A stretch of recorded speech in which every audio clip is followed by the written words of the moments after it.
Good morning on this wonderful Wednesday morning at 5:46 a.m. Wednesday in northern Thailand in the year 2568 in the Buddhist calendar, and on the Gregorian calendar, or yeah, it's a Gregorian calendar, right? 2025.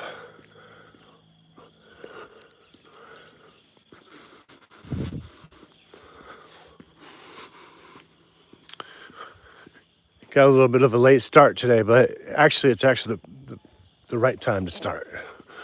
I had been leaving earlier,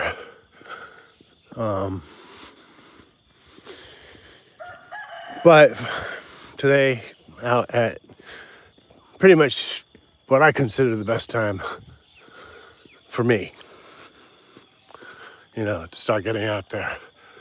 Sunlight Dragons, hi, what's up, brother? How you doing? How's everything? I hope your dragons are doing well. Reverx, how you doing? What's going on, brother, sisters? How's everything? I hope your morning or day or afternoon is going well. And here we are in northern Thailand at 5:45 in the morning a.m.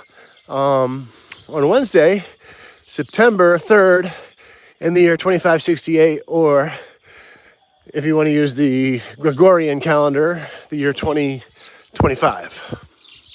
Good morning, everybody. So happy to take part of this with us all together. Get this exercise going on this wonderful, beautiful morning, which is a gift from the higher beings. Arun Swakunta, Sabadi Lupa. So,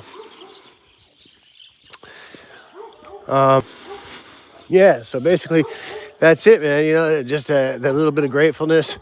And generally on this walk, I do like to express my gratefulness for, gratitude or whatever, for being alive, for number one, being able to do whatever we are able to do, And so that's one of the themes of my walk, to remind myself and share the experience with other people with like minds. So, good morning, everybody, wherever you are on this planet of Earth. Some call Earth, some call Le Monde, some call it Mundo. Bye. Some call Mundo, Lunes, or Gaia, whatever you want to call it. We are all citizens of this planet, and we all belong to this planet. So it's all up to us. I mean, it's not all up to us, but I mean, we're all in it together. We're all stuck together. Mr. Balding, good morning, brother. How you doing? How's everything? Are you in Surin today? Right? I think you said you're in Surin. I think, looking up at the sky, I would say no rain, because that's looking east, direct east, and there's a lot of sunlight. I don't know. Oh, okay, all right. I'm sorry, Mr. Balding. Where are you shouting out from, if you don't mind me asking? So I look at due east. I can see the sun is pretty bright at this time, and normally it would be much darker and more clouds, although there is a haze. So can't rule the rain out, but at the moment it doesn't look like we're going to get rained on. So, man, yeah. So this morning, right, I was thinking of I thought of a joke. I don't know, and I write jokes from time to time, and I want to try one of these out on you guys. So I'm gonna tell you a story. It's a philosophical story, and it has to do with a philosopher in the 17th century, and his name was Machiavelli.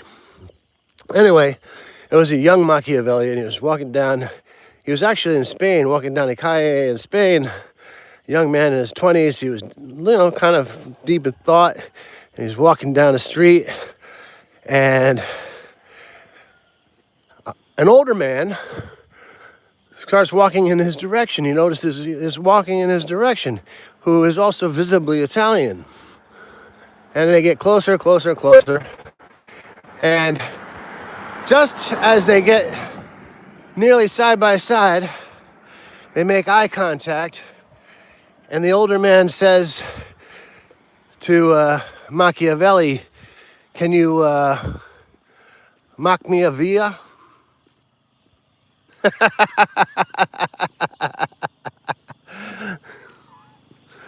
Southampton, UK, shout out. But Sakonakon regularly, which is in Isan, right?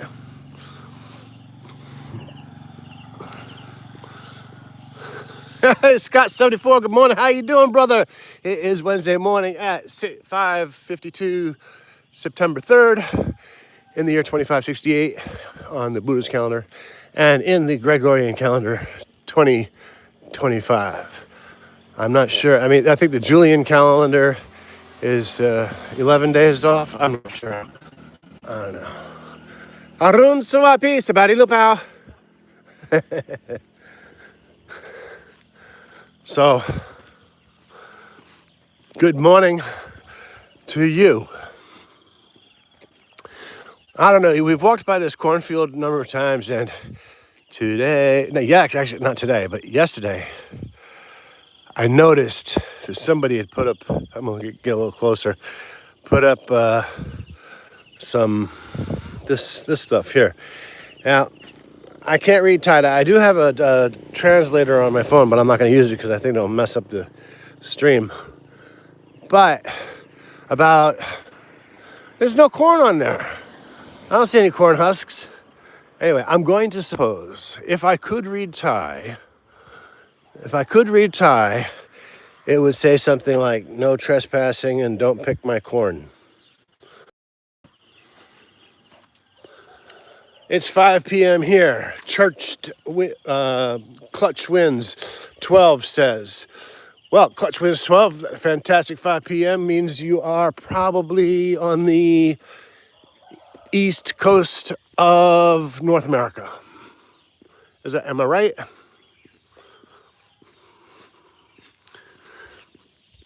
All right, so. Anyway, I thought that was a rather funny joke about Machiavelli. Can you mock me a via? I don't know how many of you guys in the chat are philosophy fans and theorists and stuff like that, but I have a feeling quite a lot of you are, as we've had interactions like with Scott 74 and Mr. Balding and others who are not here at the moment, but hopefully one day will come back. And every new person who is here, fantastic to meet you, because it is a blessing to be able to meet new people and share ideas. But yeah, so I wrote a bunch of, not a bunch, like 5 jokes this morning. So that was the first joke that I thought of. And then I had another joke that I was thinking about last night. And it was about John Locke.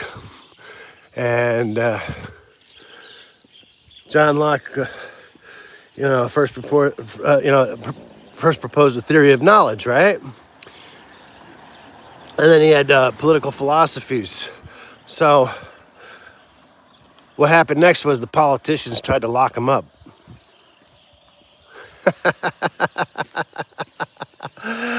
Hey, thank you, brother. I appreciate that. If you can, hit the like button. We super appreciate it. And thank you, Mr. Balding, for the shout out for that.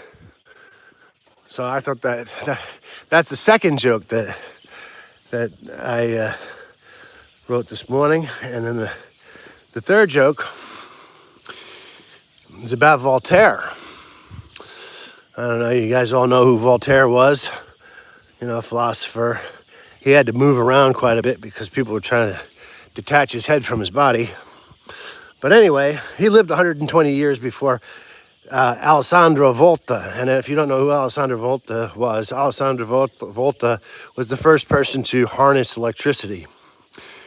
Anyway, Voltaire lived about 120 years before Alessandro Volta, but he was the first one to electrify the aristocracy. I laugh at my own jokes. I don't know, maybe they're just corny as AF, but I like them. And of course, everybody knows Karl Marx, right? Well, anyway, when Karl Marx was in primary school, he got very bad grades.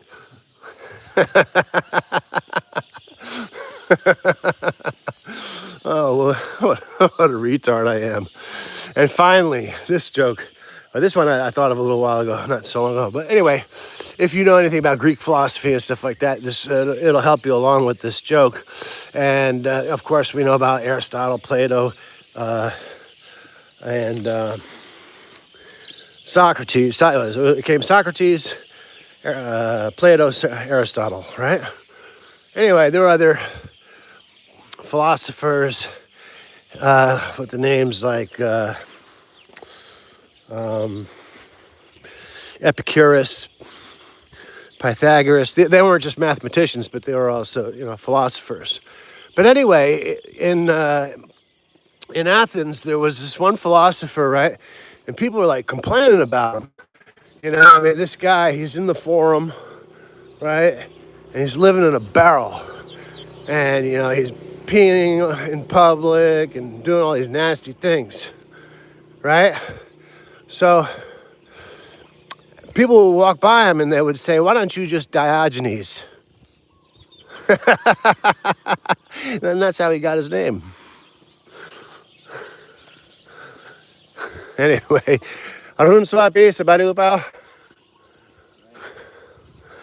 So that's it. Those yeah, very funny. Very funny.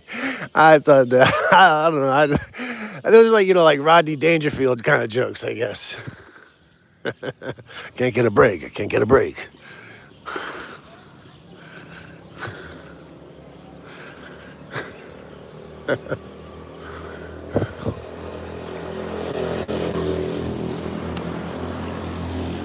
And let's see. Well, something quite absolutely, I'm paranoid about germs and stuff like that.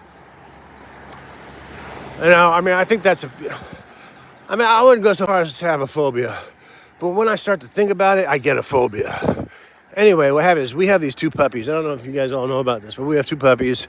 There was a litter of 5. The mother was poisoned by somebody, so they had to find homes for the 5 puppies, of which we took 2. So we have these 2 lovely little girls who were about a week old when their mother passed on. And so we weaned them and gave them goat's milk and everything like that. Well, I have them in my office, right? They're in my little space that I do my thing. The reason for that is it's small enough to contain them where they won't have to go all over the whole house and everything like that, because they're not housebroken or whatever. So, they get to pee and crap in my office while I sit and try to think of wonderful jokes like the ones I just told you guys. But anyway, a couple days ago, one of them, did the number 2. And I saw something, in the corner of my eye, but I didn't want to look. It was like this white strand, like a spaghetti strand. I know what that is, but I didn't want to look, So I just I got like a whole roll of paper towels, and I took care of cleaning it up, and then I disinfected the whole area and stuff like that. And then later that day, my wife, who's she's got a cast iron stomach, she's stronger emotionally than me, smarter than me, whatever, all those things. And she decided, well, she didn't decide, that what happened was that one of the puppies, made number 2 again. And what the decision making came when she decided to take a video of it, so that she could show me. And She told me. I told her immediately. I said, I don't want to see that. I don't need to see that. I don't want to see it. I don't need to see it. Don't show it to me. I don't want anything to do with it. You know, like, you do what you got to do. You're a mother. I'm just a stupid guy sitting here in my office minding my own business. That's the way I felt, right? And you can look on the channel. It's the video is actually on the channel of it. Totally disgusting. There's a viewer discretion advised before you look at it. But it's roundworm, right? And from our best assertions through this massive research engine that we call Gemini and Chat GPT or whatever, and stuff like that, because we don't have a library anymore. Libraries are, going out of fashion. And they certainly in this town, I don't think there ever was a library.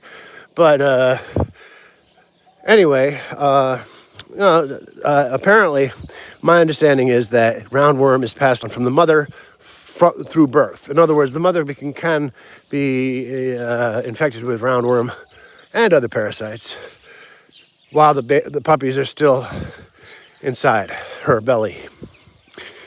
And it just so happened that, that day before yesterday, they finally made their appearance, of which, of course, we went and got, the necessary medicine, And I'm pleased to say this morning, I saw two number twos. One had a worm in it, and the other one didn't. So the good news is either only one of them has it and they're going to get cured, or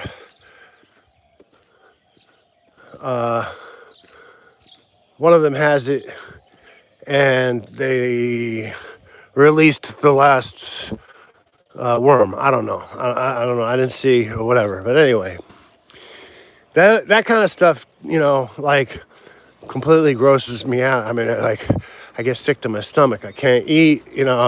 I've got to sterilize everything. Sterilize my hands, the floor, my desk, the walls. I've got to sterilize everything. It's nuts. I'm sterilizing whatever. I mean, if I could set on fire and still be like, usable, I probably would, because fire kills everything, right? I use this antiseptic or whatever,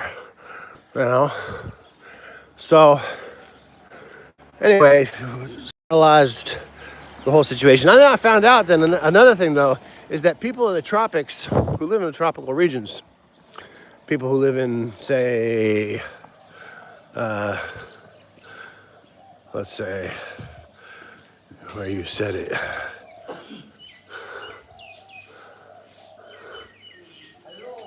Hello, good morning, Lung. Sabadi lupao. Sabadi pa. So if you live in like any tropical region, good morning. Okam lang. If you live in a tropical region on the equator or anything like that, if you do not regularly wash your hands or wash the fruits and vegetables that you do consume, you are most likely carrying this parasitic worm called roundworm inside of you. And there's like 5 other kinds too that you can. Now, I am a chronic hand washer, and I used to not be proud to say it, but I don't eat fruit an awful lot, but while we were getting the medicine for the puppies, we got medicine for humans. I took them, 2 pills. I should have saved them. I did save I do have a picture. I don't know how to put it up here, just so you guys can see it. But it's like a picture of the pill case, container, and it shows the 5 different parasites and how it kills them and stuff like that. But these roundworms, let me tell you something, man. This is no joke. A roundworm can be anywhere from a few millimeters to 5 meters long. Can you imagine? Can you imagine going to the toilet and a 5-meter long worm comes out of your backside? No, not me. Not me. I am sorry. I don't play that game.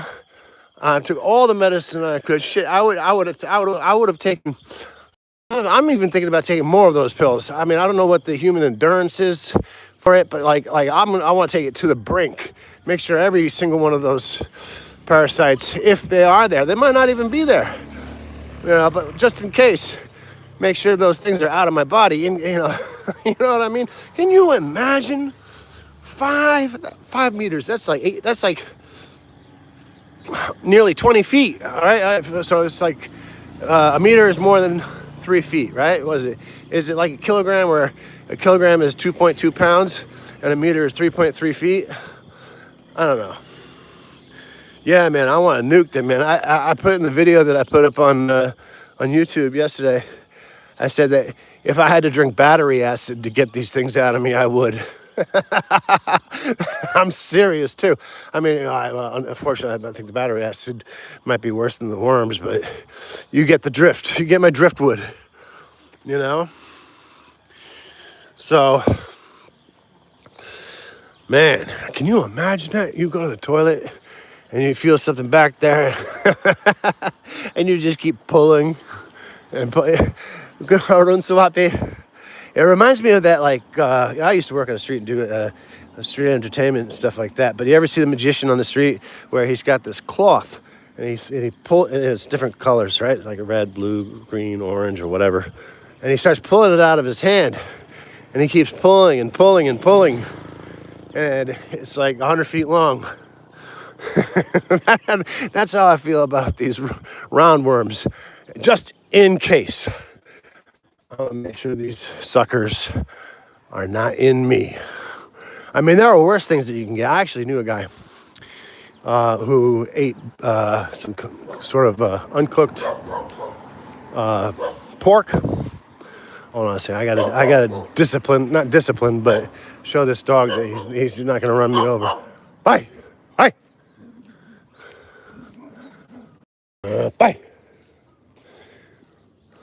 That way he listens, doesn't sneak up and take a piece of my ankle out. Anyway, so yeah, it reminds me of that street magician trick where they're pulling the rags out of his hand, and it goes on and on and on and on forever, whatever.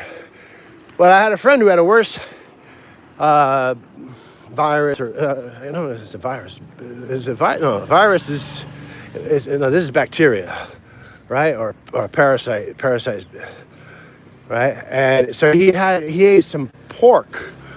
This was a long time ago. He ate some pork, which I guess he didn't cook quite right or something like that. He was an older guy, and I don't even know if he cooked it himself or whatever. But anyway, there was something wrong with the pork, and maybe this is a good reason not to eat pork. And I don't think it was trichinosis, right? Because you get what, botulism. Botulism comes from garlic and oil. And trichinosis comes from pork, I'm pretty sure. But what happened to this guy was the parasite inside of the pork got to his brain. And once it went into his brain, he, basically had very limited time left. And that was over 20 years ago.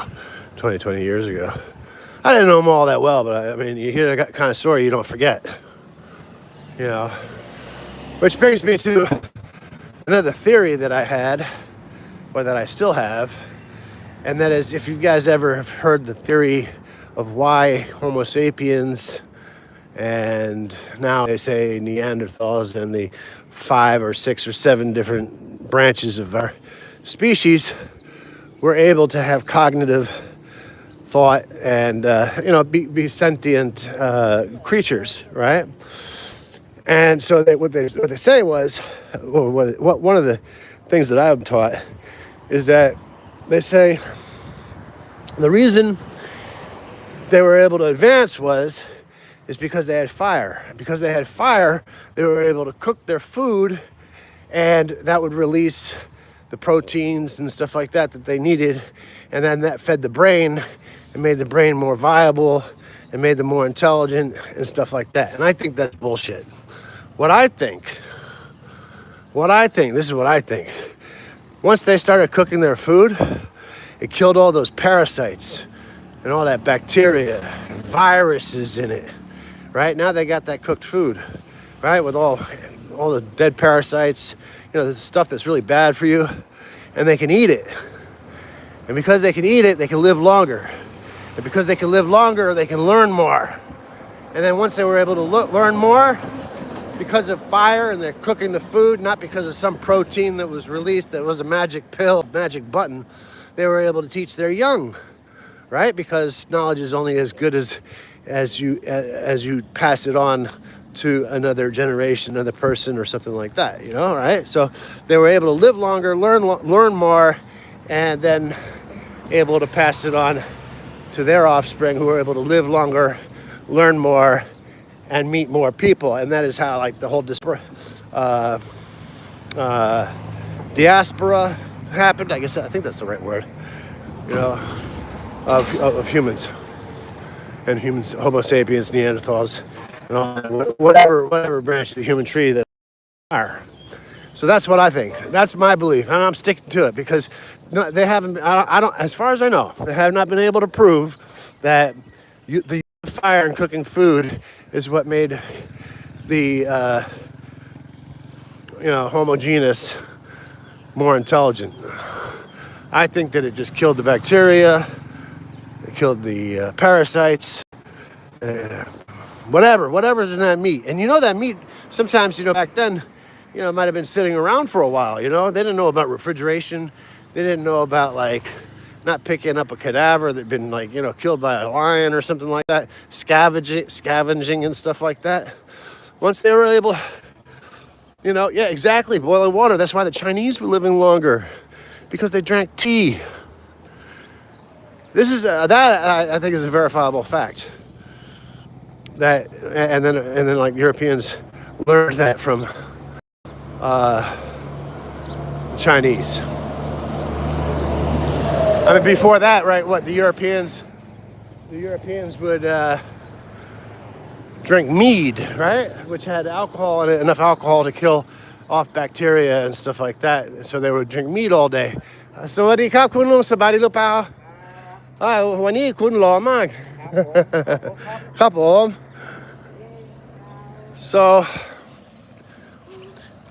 so they drink mead, right? I mean, like, you'd have like 3, 4, 5-year-olds drinking alcoholic beverages. I guess maybe not that young. I guess they'd still be breastfeeding, right? But yeah, they would drink like mead and ale, and not particularly to get wasted, although I mean, I'm sure that was a large part of it, but unwittingly they were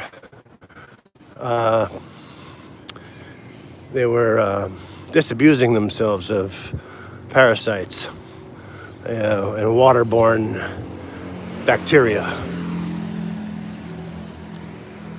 Anyway, that's pretty kind of funky stuff to think about, right? I can't stand those roundworms, man. That just makes me sick. Just the thought of it, Oh my goodness. Whew. I'm glad we got that out of the system.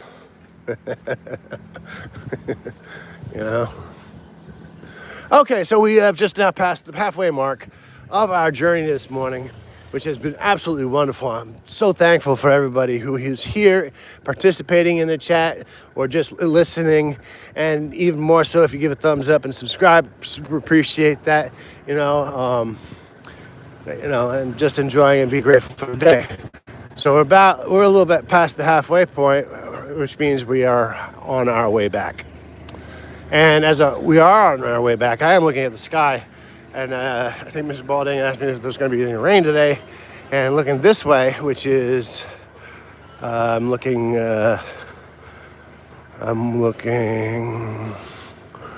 east. Let's see. West, east, south. South. I'm looking south. Southeast.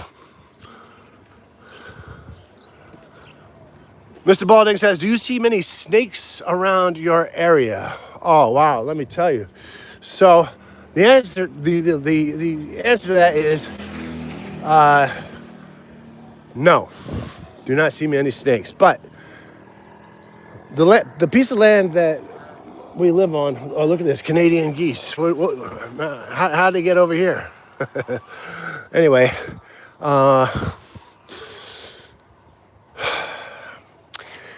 when my wife and I first moved up to this town, her father had passed away some years before, and she bequeathed her a plot of land. My parents predeceased me and left me a little bit of money. So we put our resources together and built a house. But while we were before the house was built, we're going, looking around the land, to figure out what we're gonna do, right? And looking at different fruit trees and stuff like that, like with bamboo sticks and stuff like that. We had a number of the neighbors around as well, checking things out, right? Because obviously, 25 years ago, we were the new kids on the block, yada, yada, yada. Anyway, so my wife tells me, she says, look, my father planted this fruit tree over here, and see if you could just knock down one of the pieces of fruit, because I'd like to eat it. So I get this long bamboo stick, and I'm like twacking away, trying to get it. And all of a sudden, I feel this thing just drop around my shoulders and around my neck. And then I look down and I see this long green thing. And I know it's a snake. And there's 10, 15 people around me.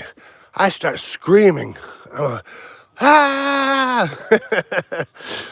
Help! At that time, I don't think I could say shoo, I do I. Help! And everybody's laughing.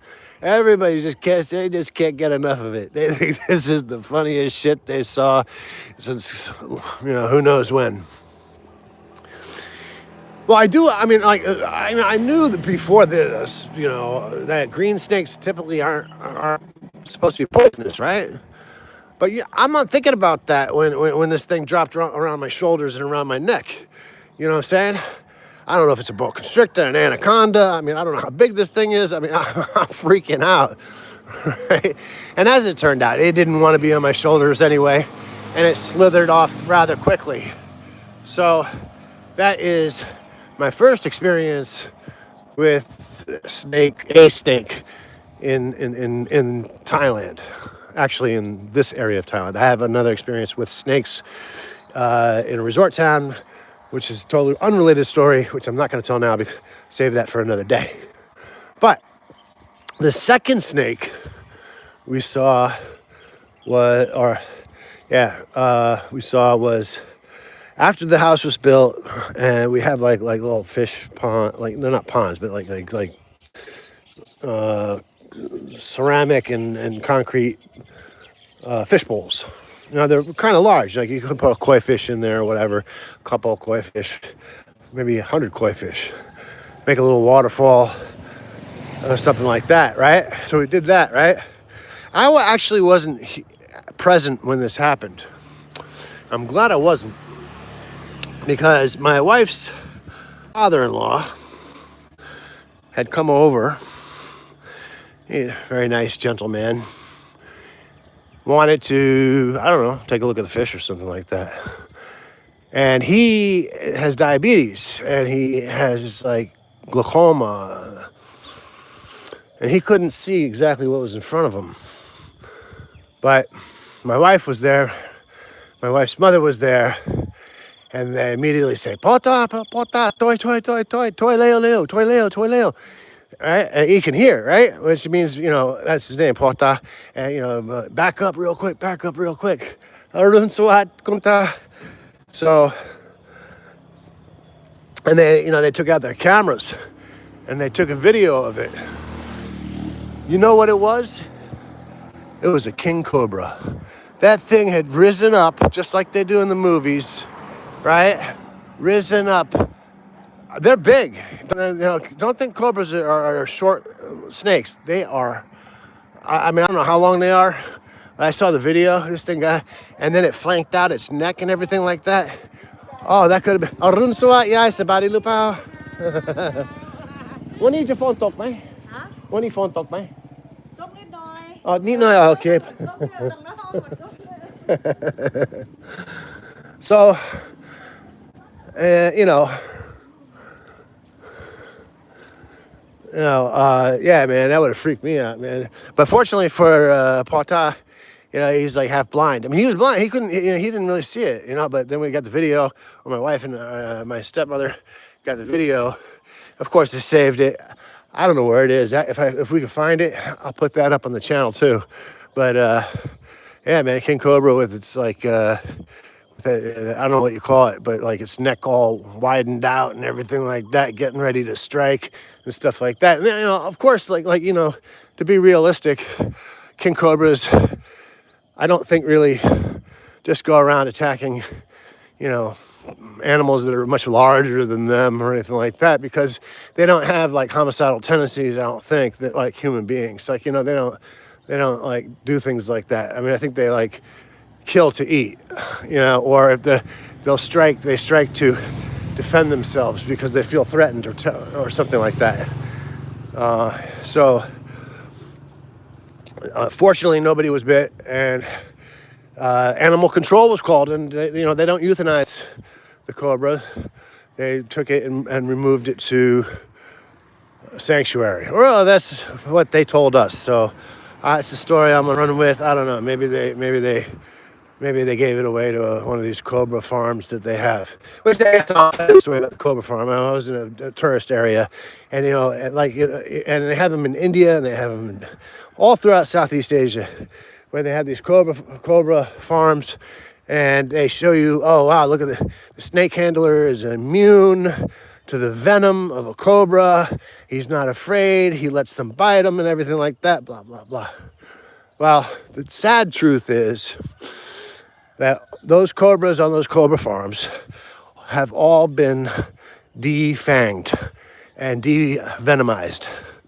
So, and once they're defanged and devenomized, they also cannot properly feed themselves. And I don't mean like hunt or anything like that. I mean, they can't properly feed themselves, like even if you like fed the food to them on a silver platter.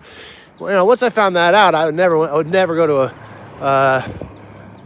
a cobra farm or anything like that to see some stupid show where you'll see the amazing snake handler, because that's what snake handlers do.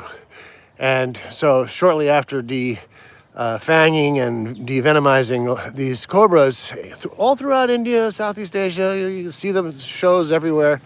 You know, the life expectancy of these poor animals is like, you know, a week or something like that. So they have to keep finding them to, you know, get those tourist dollars, you know, to show the amazing thing. Although I did I did read a story maybe 15 years ago. And this goes along with a story that I actually read more recently. And Scott 74 knows the story. And this one was about in Africa, where this multi-millionaire went out to go, you know, shoot himself a Cape buffalo or something like that, you know. Like, prove what a great hunter he is, you know, go out there with like the most advanced, you know, technological weapons of the time, you know, with scopes and everything like that. He wanted to kill a Cape buffalo, to put the head on a, taxidermy the head or whatever, put it in his collection and show everybody what a badass he was. And unfortunately for him, that guy, right, it turned into a wallet, as you well know. They have a lot of them, or shoes, or belts. Anyway, multi-purposes. Anyway, that millionaire, or whoever it was, who was out there to hunt that Cape buffalo, ended up being killed by the Cape buffalo. And when I read these kinds of stories, I kind of get like a sense of like, yes, one for the good guys. You know what I mean? Like, I'm sorry, I know that it's bad to think this, but I really don't empathize with people who with multiple millions of dollars decide to use that money to go hunt either wild animals on other continents or endangered species like the black rhinoceros went extinct just like 10 years ago or something like that. People hunted them into extinction, you know? Maybe there are a few in captivity. I know, you know what I mean? Like, when I hear about like these hunters, these poachers and stuff like that getting mauled by lions and killed or whatever, I am happy. I'm sorry. I get a sense of happiness. I shouldn't say I'm happy because I want to respect life and everything like that, but unfortunately. So anyway, this goes back to the story of the snake handlers, right? So this story was like 15, 20 years ago or something like that, where sometimes the education system in Thailand is not the best. And sometimes, because a lot of Thais don't have formal education, maybe they come from rural areas, they have animistic beliefs. And they have there's for example, I'll give you one belief. Many Thais believe that if they get a tattoo, that it will protect them from bullets. In other words, if they have a tattoo and a bullet hits their tattoo, it will bounce off. And unfortunately for them, they'll find out that they were very wrong. I saw a video on YouTube of the guy a tattoo on his hand who took a meat cleaver. And he wanted to show all his friends that, he'd gotten this tattoo and his hand had become invincible. And he swung the meat cleaver down on his hand. I mean, it's not. I didn't get any pleasure out of that. I felt like I got sick. But anyway, there was a snake handler somewhere down south. And he was a younger guy, but he wanted to be like the snake handler and everything like that. So his snakes had not been defanged or devenomized.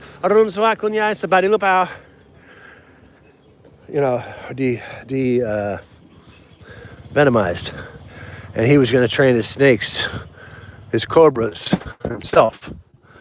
And unfortunately for him, well, while he was training them, I don't know, maybe 15 or 20 of them bit him, and he never made it out.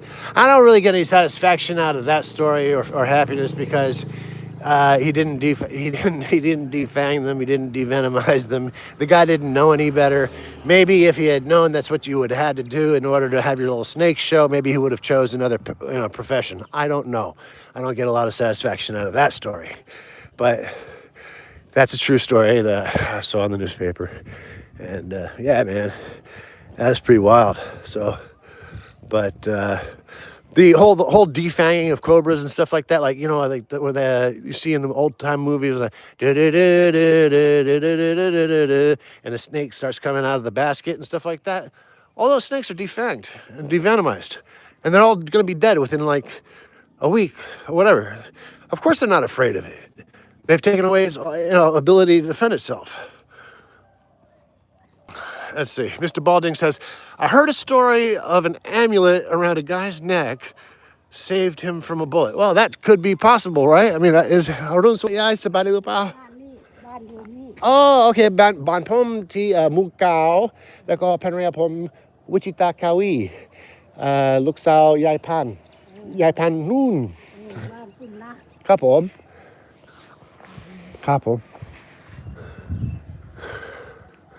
So, I mean, that's entirely possible, plausible. I mean, there's multiple incidences throughout history that, like Theodore, Teddy Roosevelt, I think it was Teddy, he was from the Bull Moose Party or something like that. He was giving a speech, and he had the Bible on his chest, and somebody came up and tried to assassinate him, and the bullet hit this tiny little Bible, and it partially lodged in his chest or something like that, and he continued his speech, finished his speech, and recovered from his wounds. I think that's the story. I might be mixing two stories up at the same time, but I'm not sure. But I think that's the story. But anyway, you get the idea. Obviously, if you have something that can deflect, like some object that can deflect, tattoos cannot deflect, right? I'm sure, You know what makes me think too? about that. This thought just came to me in the early 2000s, right? Hello. In the early 2000s, right? The whole ISIS war was like raging and stuff like that, and like a lot of videos were coming out about decapitations, people being beheaded, journalists being beheaded and stuff like that. It was horrible, horrible stuff. And if you were old enough at the time, in like 2003, 2002, around that time, all this was being actually put out on YouTube, and then they had like another site called I think live stream or something like that. I can't remember the name of it. But you could watch these things. You could watch these things happening either maybe live or recorded or whatever. It was absolutely fucking horrifying, right? You know, and it certainly didn't work in the favor of the opposition, shall I say. It did work for a little while because they had inefficient governing in the United States and other places. But come around the year 2016, you didn't hear a peep out of them. And there's a reason why, which you can all speculate as to why. Anyway, so I started thinking about like this. You see a lot of these younger people with all these tattoos around their necks and stuff like that. And I started to wonder if there's any correlation between all those videos in the early 2000s and people making tattoos around their neck. Like they think like somehow some Muslim extremist isn't going to cut off their head because they have a tattoo, and it's going to be like, I don't know. I mean, like, I just think like for some reason, I think there's some sort of a connection. You know? I don't know why all these young people are getting tattoos on their necks. I have a theory why they're getting it all over their faces and stuff like that. And back in the 80s, you know, and 70s, but back in the 80s, I would occasionally, and I was in like a subculture, like music subculture. Occasionally, you would run into somebody with facial tattoos, right? And that's you know, we're talking about 40 years ago, right? Now. Oh, yeah, it's a body lupao. I got booty suit. Oh, what So, occasionally you run into somebody like, you know, with facial tattoos and stuff like that. And generally they were like actually part of like some sort of other subculture or something like that. I mean, it was like, you know, kind of weird, you know, like, and it's nothing I ever wanted to be a part of or anything like that. But I have a theory why people these days get facial tattoos is because of the civil unrest and the way things have been run in the last, you know, and it is what the so-called Democratic Party's fault, to be honest. I mean, I used to be a social democrat, and I'm not anymore. I have different views, but the failure of this system has led people to mass unemployment and all sorts of things. There's other factors as well. I mean, it's not just a one answer thing, but these people are getting facial tattoos because they want to become unemployable so they can go on public assistance. So like, if I didn't want to work anymore, maybe rather than go to that psych ward I told you guys that I went to yesterday, I should have like had a swastika like tattooed across my whole face, you know. And you know, how much a month would they give me for that? That's a terrible thought. Unbelievable. Lord, forgive me. Please forgive me for my inadequacies and impure thoughts.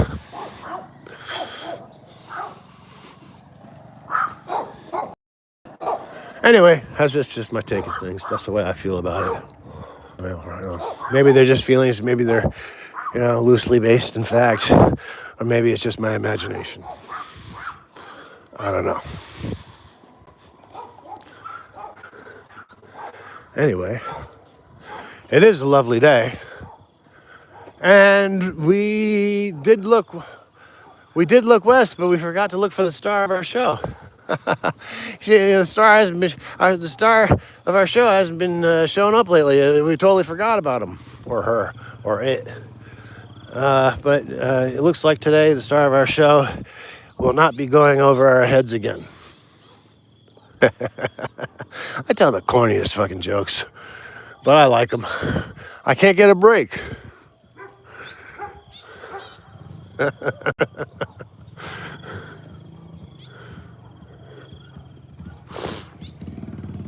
Anyway, so guys and gals and everybody around the world, thank you so much for joining on this glorious morning, wherever you are on this planet.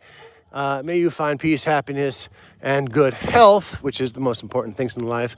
And God bless you, whatever religion you practice. And may peace be upon us all. And on that note, what I shall do at this moment is say good morning. Everybody have a good morning, a good afternoon, and a good night.